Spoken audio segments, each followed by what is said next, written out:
салом бинандагони хабар тиҷӣ. Умедворам ҳама тансиҳату саломат ҳастед.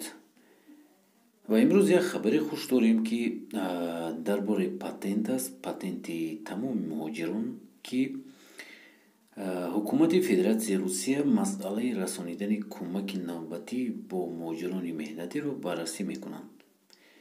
душанбе 13 август дар ҷаласаи ҳамраисони комиссия байни ҳукумати Русия ва Тоҷикистон, муовини сарвазири Русия Алексей Аверчук ва сарвазири Тоҷикистон Қоир Расулзода масъалаи барқарор кардани парвозҳоро баррасӣ карданд ва мавзӯи патент барои муҳоҷирони корӣ баррасӣ карданд.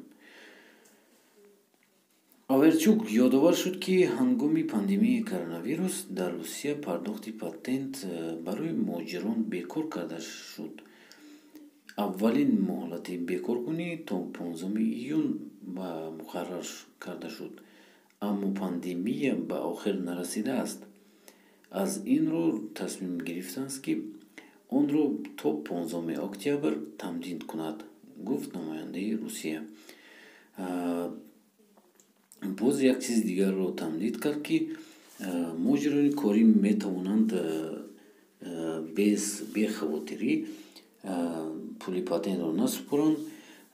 онҳое ки кор мекунанд, официально кор мекунанд муҳоҷирон ва ойликашонро гирифта истодаанд, ин чеки ойлик медиҳад, ки дар он ҷо мебинанд, давлат мебинад, ки муҳоҷир чанд сум ойлик гирифта истодааст ҳар моҳ. Официально аз ҳамон одамо мегиранд пули патентро, он одамо бояд пардохт кунанд.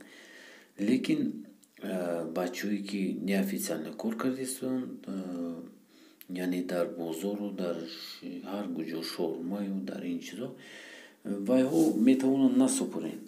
бачаҳо, агар ягон савол дошта бошед, нависед, мо ҷавоб медиҳем ҳатман.